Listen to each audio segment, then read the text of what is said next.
The stage lights hit like a physical blow. Jin Soo Hyun held the final note as 50,000 voices screamed his name, but beneath the precision of his performance, his left palm burned. Golden cracks splintered across his skin like fractured glass. He forced his fingers into a fist and plastered on a smile that had taken 9 centuries to perfect. The crowd saw perfection. They never saw the monster. Backstage, So Rin grabbed his wrist before he could escape, her grip ice cold. "You're losing." She stopped, searching his face. "When was the last time you slept?" "I sleep fine." The lie tasted metallic. "Right." Her laugh was bitter. She turned his palm up, studying the fading marks. "This is different, though. This is nothing. It's nothing." Soo Hyun answered, attempting to snatch his hand away, but Hyrin held on tight.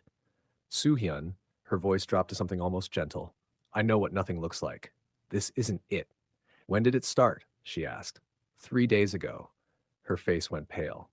3 days? Soo Hyun, that means the binding's already. She released his wrist like it burned. "Who did you touch?"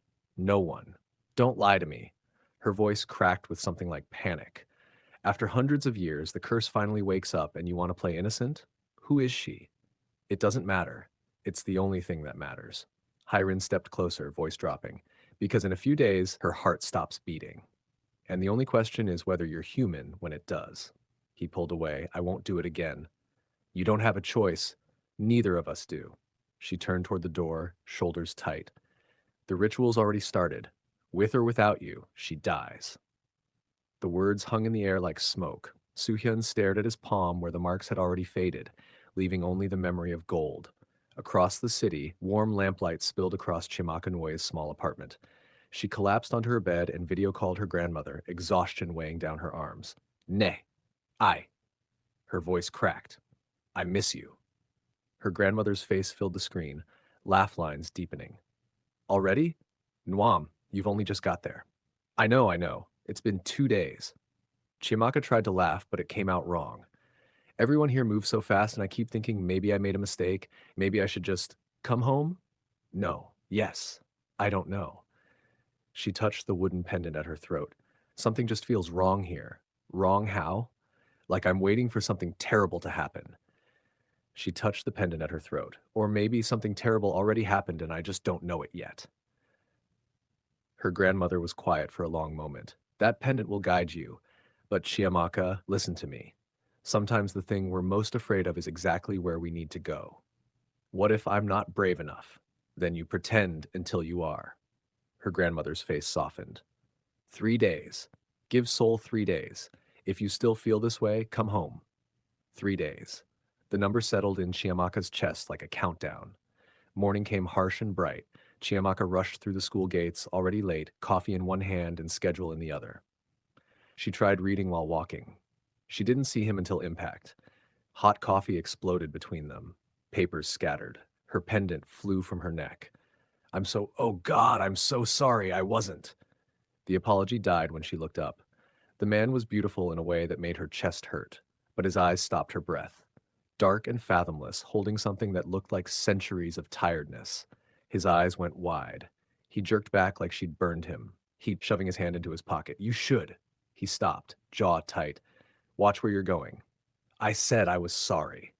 Her hands trembled as she knelt for the scattered papers. She spotted her pendant near his shoe. They both reached for it. Their fingers brushed against the warm wood. The world exploded. Chiamaka saw 9 tails burning with foxfire, saw centuries of women screaming, saw her own face among them, saw death wearing his features. She gasped, stumbling back. "Stay away from me." He shoved the pendant into her hand, not meeting his eyes. "If you're smart, you'll forget this happened."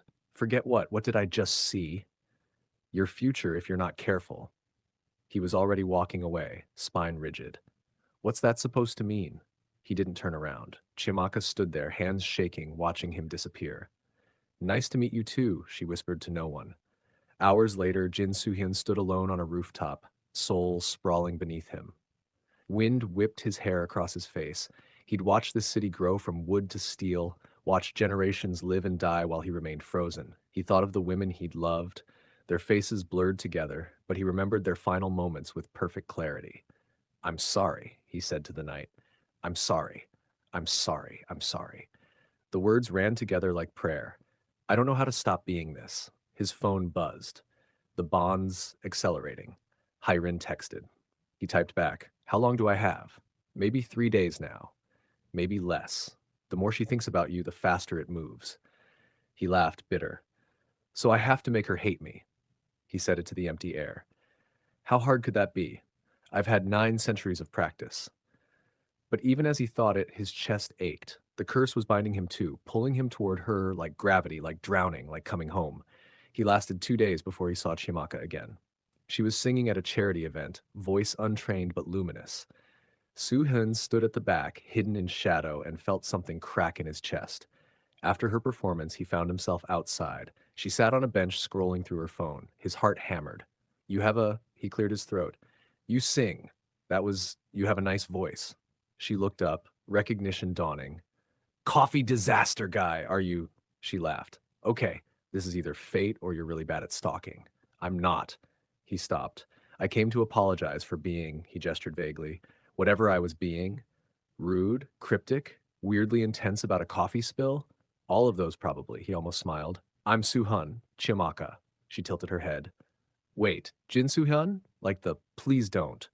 The words came out sharper than he meant. Sorry. Everyone always wants to talk about that, and I thought maybe we could talk about literally anything else. Her expression softened. Okay, deal? She patted the bench beside her. Sit. Tell me about literally anything else. He sat, every instinct screaming to run. I don't know where to start. Start anywhere. I'm good at filling in blanks. They talked until the sun set, warm golden light fading to purple dusk. She told him about Nigeria, about her grandmother's stories, about dreams of becoming a music therapist. Her hands moved when she talked, graceful and unself-conscious. He told her carefully edited truths, leaving out the centuries and corpses and curse burning deeper with every smile she gave him. When she laughed at his jokes, the sigil beneath his shirt pulsed with heat. When she touched his hand to emphasize a point, golden light flickered between them for a fraction of a second. Her eyes widened slightly, but she didn't pull away. When she said goodbye, he knew he was doomed. But for the first time in centuries, doom felt like it might be worth it. His chest ached, but it was a good ache, the ache of a heart remembering how to feel. Over the next few weeks, fate threw them together with increasing frequency. His rehearsal studio, her favorite cafe. Each meeting left him more undone, his carefully constructed walls crumbling like sand castles against tide. Han Tae-min noticed immediately.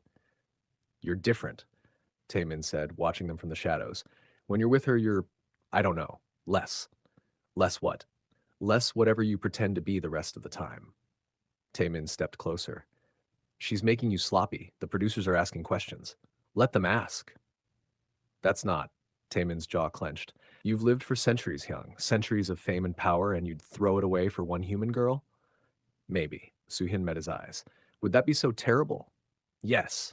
Taemin's voice broke. Because where does that leave me? I've stood in your shadow for 3 years, always second best, always. He stopped. Never mind. Taemin, forget it. He was already walking away. Just don't come crying to me when this destroys you. That night, he dreamed of holding her heart. It glowed in his hands, warm and alive. You could save her, a voice said. His mother's voice, dead for 5 centuries. Just let go. Let yourself love her completely. The curse only works if you hold back. And if I don't hold back, she dies faster. Or maybe that's what you've been telling yourself for 900 years because you're too afraid to find out. He woke with a sigil burning on his chest, the mark of binding fully formed. The dream was wrong. Wasn't it? His door crashed open. Hyrin stood there, backlit. It's accelerating faster than I thought. She's having the dreams. Already? His stomach dropped. She'll come looking for answers. When she does, I'll tell her the truth. Hyrin announced. No, she deserves to know what's killing her. Hyrin's voice was sharp, and I deserve to finally be free of this. 500 years, Soo Hyun. I've kept you alive for 500 years. This ends in 2 days, one way or another. You're really gonna do this? I already am. She pulled out a vial of red liquid. Her blood. She gave it willingly this afternoon, came to my office begging for help. She smiled, cold. The ritual's nearly complete. 72 hours becomes 48, becomes 24. Soon it'll be minutes. Give me that. She vanished, taking the blood with her. Soo Hyun stood alone, chest heaving, the sigil burned. He grabbed his phone and texted the only number that mattered. Don't trust Hyrin. Don't give her anything. Please. The response came immediately. Too late. What's happening to me? His fingers hovered over the keys. Then, meet me. Rooftop, 1 hour. I'll explain everything. 63 minutes later, he stood in the rain watching her emerge from the stairwell. The mark on her chest was visible through her wet shirt, golden lines spreading like cracks in glass. Talk, she said. No preamble. I'm a Gumiho, 900 years old. I've killed every woman I've ever loved. The words came fast, brutal. Their hearts fed my immortality, and now the curse has chosen you. She stared at him. You're insane. Look at your chest. She looked down. The golden marks pulsed with her heartbeat. What is this? Your death. Counting down. He moved closer. In 48 hours, maybe less, your heart stops. The curse pulls it from your chest and offers me a choice. Take it willingly and become human, or refuse, and we both die. She swayed. That can't be real. You've seen my tales in your dreams. You know it's real. He caught her as her knees buckled. And I need you to know something else. I'm not strong enough to let us both die. When the moment comes, I'm going to choose wrong. I'm going to take your heart because I'm a coward and a monster, and his voice broke. I can't do it again. I can't watch someone else die because of me. Then don't. She looked up at him, rain streaming down her face. You said there's a choice, so choose different. I've been choosing for 9 centuries. It always ends the same, because you always choose alone. She grabbed his jacket. What if you didn't? What if we fought this together? That's not how curses work. How do you know? Her voice rose. Have you ever actually tried? Or have you been running for so long you forgot there might be another way? Before he could answer, his phone exploded with notifications. He pulled it out. His hands went numb. Photos. Dozens of them. Him with glowing hands, eyes flashing gold, tails visible in shadows. What is that?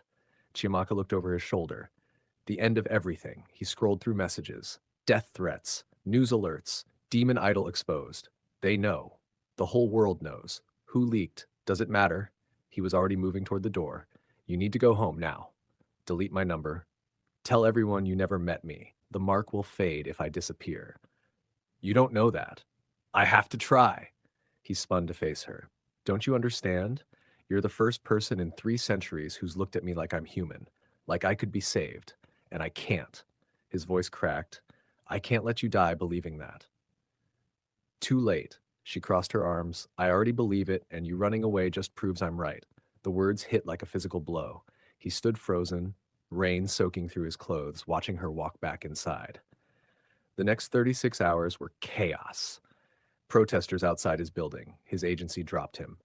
Taemin appeared on television, tearful, explaining how he'd discovered the truth and felt obligated to warn the public. He's dangerous, Taemin said to the cameras. I loved him like a brother, but the person we thought we knew was never real. Soo Hyun watched from his penthouse, tails visible now, no longer able to hide. The curse was reaching its finale. He could feel Chiamaka's heartbeat in his chest, syncing with his own, slowing down. His phone rang. Unknown number. Hello? It's me. Chiamaka's voice was weak. I'm in the hospital. The marks reached my heart. They're saying it's some kind of cardiac episode, but I can't breathe right, and I keep seeing your face, and I'm coming, Soo Hyun said. No, don't. Hyrin's here. She says there's another way, but I need to. Her voice cut out. Chiamaka! Chiamaka! The line went dead. He ran, tails streaming behind him, past screaming civilians, past police who drew weapons. He didn't care. She was dying. Right now. Minutes, not hours. He crashed through the hospital and found her room empty. A nurse grabbed his arm. The patient was transferred. Special request? Some concert venue? Seoul Sky Dome? His blood went cold. The ritual. Hyrin had moved up the timeline. He ran faster than he'd ever moved in 9 centuries. Seoul Sky Dome was lit up like a funeral pyre. Protesters and cameras everywhere. He burst through security, letting his full Gumiho form show, 9 tails blazing. People screamed and scattered. Inside, stage lights blazed. Chiamaka was strapped to a chair center stage, barely conscious. The marks covered her entire torso, pulsing weakly. Hyrin stood in a ritual circle, chanting, You're early. We still have 12 minutes. Let her go. Can't. The ritual's in motion. Hyrin's voice was almost sad. In 10 minutes, her heart stops. You take it, become human, and I'm finally free. Or you refuse, and we all die. She met his eyes. I vote for option one. There's got to be another way. There isn't. Hyrin's composure cracked. Do you think I want this? I loved your mother. I promised to protect you, and this curse has kept me in this hell for hundreds of years, watching you waste immortality on guilt. Then break the promise. I can't. The only way out is through.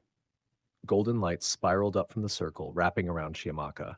She screamed, back arching. Soo Hyun ran forward, but hit a barrier.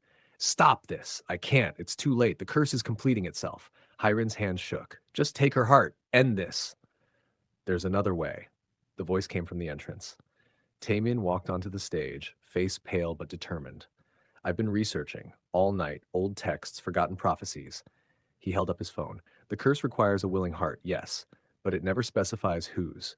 It just needs someone who loves you enough to die for you. Taemin, no. Shut up. Taemin pulled out a knife. You asked why I betrayed you? Because I've loved you since the day you found me starving in an alley. Because I've spent 3 years watching you look at everyone except me. Because I thought if I couldn't have you, at least I could destroy you. Please don't do this. I'm not doing it for you. Taemin cut his palm deep. I'm doing it because maybe this one good thing erases everything else. He let blood drip onto the ritual circle. The effect was immediate. The chains around Chiamaka shattered. The golden marks began receding, but the ritual's power had to go somewhere. It turned on Hyrin. She screamed as hundreds of years of borrowed life caught up instantly. Her form flickered, revealing the ancient soul beneath. Wait, she gasped. This wasn't supposed to. I'm sorry. Soo-Hyun caught her as she collapsed. For everything, for making you wait, for not being strong enough to end this sooner. You were always too soft. She managed a smile. That's what she loved about you, said it made you human even when you weren't. I forgive you, he whispered, for all of it.